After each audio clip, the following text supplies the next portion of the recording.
नमस्कार, मैं योगेश राणा। बद्रीनाथ और मंगलौर उपचुनाव को लेकर कांग्रेस ने उम्मीदवारों की घोषणा कर दी है।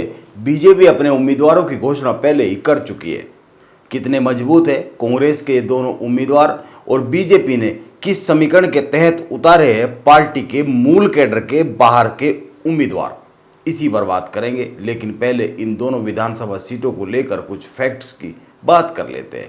पहली बात, उत्तराखंड में विधानसभा उपचुनाव का गणित रहा है हमेशा सत्ताधारी दल के पक्ष में। अब तक कुल उत्तराखंड में 15 उपचुनाव हुए हैं, जिनमें से 14 उपचुनाव में वो पार्टी जीती है जो राज्य में सत्ता में रही है। इसीलिए देखना होगा इस परंपरा को मौजूदा बीजेपी का नेतृत्व बरकरार रख पाता है या नहीं रख पाता है। और दूसरी बात, बद्रीनाथ सीट को मूल रूप से कांग्रेस के फेवर वाली सीट माना जाता है और मंगलौर सीट सदैव बीएसपी और कांग्रेस के पास रही है। कभी इस पर बीजेपी जीती नहीं है, लेकिन इस बार दोनों ही सीटों पर समीकरण एकदम बदले हुए से दिख रहे हैं। इसीलिए बीजेपी को उम्मीद दिख रही है वो उत्तराखंड में कांग्रेस के विधायकों की संख्या 18 पर ही रोक देगी।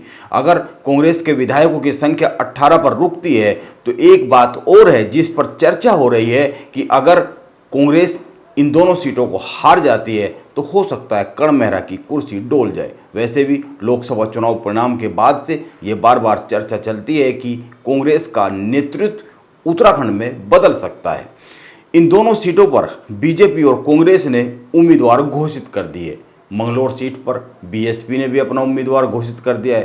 कांग्रेस ने मंगलौर से काजी निजामुद्दीन को उम्मीदवार बनाया है, जबकि बीजेपी ने करतार सिंह भड़ाना को उम्मीदवार बनाया है। बीएसपी ने यहां से दिवंगत विधायक सरबत करीम अंसारी के पुत्र उजेबुर रहमान को उम्मीदवार बनाया है।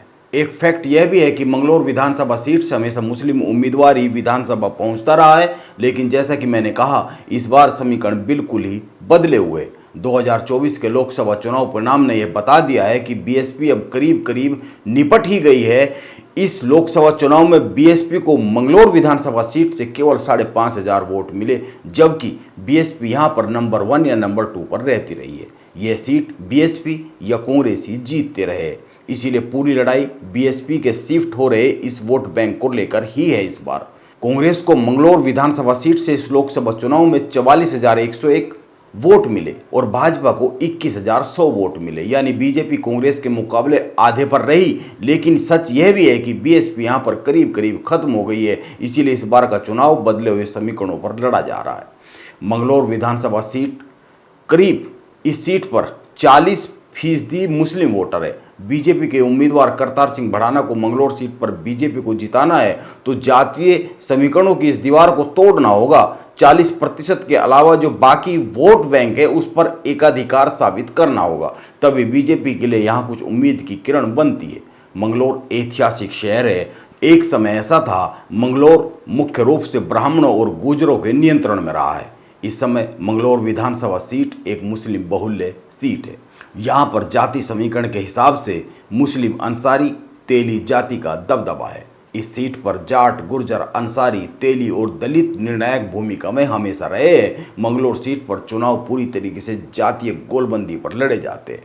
इस सीट पर जातीय गोलबंदी को ध्यान में रखकर ही बीजेपी ने करतार सिंह भड़ाना को टिकट दिया है।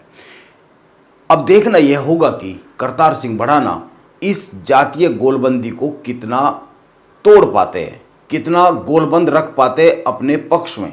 कांग्रेस ने यहां से अपने परंपरागत नेता को टिकट दिया है। कांग्रेस पार्टी के काजी मोहम्मद निजामुद्दीन कांग्रेस के टिकट पर मैदान में है। 2022 का चुनाव काजी निजामुद्दीन बस करीब करीब 600 वोट से हारे थे बीएसपी के सरबत करीम अंसारी से।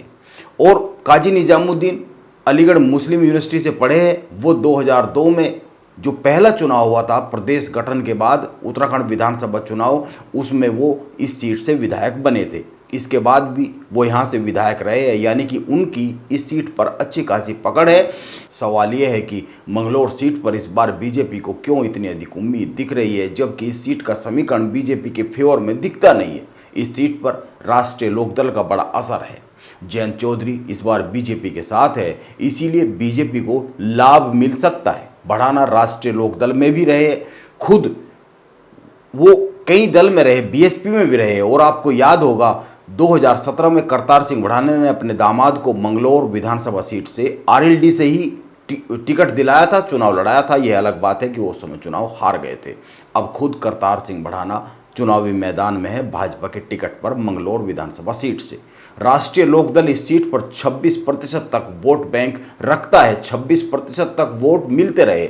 बीजेपी को इस बार उम्मीद है कि उसका खुद का वोट बैंक और आरएलडी का वोट बैंक सम्मिलित होगा एक साथ। जयंत चौधरी बीजेपी के साथ है, उनको केंद्र में मंत्री बनाया गया है। चौधरी चरण सिंह को बीजेपी की केंद्र सरकार ने भारत रत्न दिया है, इसीलिए इस बार जमीनी समीकरण कुछ बदले हुए हो सकते हैं और इसकी उम्मीद बीजेपी को लग रही है। और इसकी उम्मीद बीजेपी को इसलिए भी लग रही है क्योंकि यह जो सीट है ये पश्चिम उत्तर प्रदेश से लगती हुई सीट है, इसीलिए वहाँ का जो पश्चिम उत्तर प्रदेश की राजनीति है वो यहाँ पर खूब असर डालती है।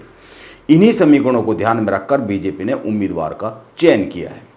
अब देखना यह होगा कि बीजेपी का उम्मीदवार करतार सिंह भड़ाना यहाँ पर कितना कमाल कर पाते हैं।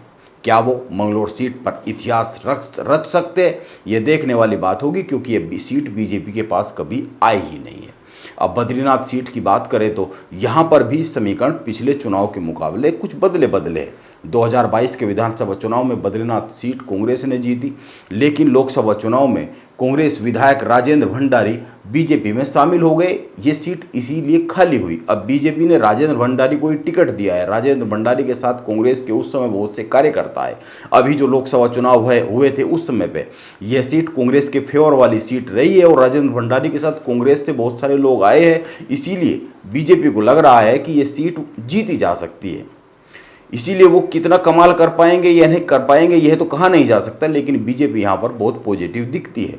बीजेपी ने 40 लोग इन दोनों सीटों के लिए अपने स्टार प्रचारक उतारे हैं। कांग्रेस ने बद्रीनाथ से लखपत बुटोला को उम्मीदवार बनाया है। भंडारी के कांग्रेस को छोड़ने के बाद बुटोला एक्टिव हो गए थे और पहले से ये माना जा रहा था कि उनको टिकट दिया जाएगा। अब देखना यह होगा कि कांग्रेस के प्रदेश अध्यक्ष उत्तराखंड में पार्टी के विधायकों की संख्या वापस 19 कर पाते हैं या 20 कर पाते हैं या फिर 18 ही रह जाती है। वैसे लोकसभा चुनाव परिणामों के बाद जैसा कि मैंने कहा बार बार चर्चा शुरू होती है, कांग्रेस के प्रदेश अध्यक्ष बदले जा सकते हैं। अब देखना होगा दोनों उपचुनाव का परिणाम क्या आता है।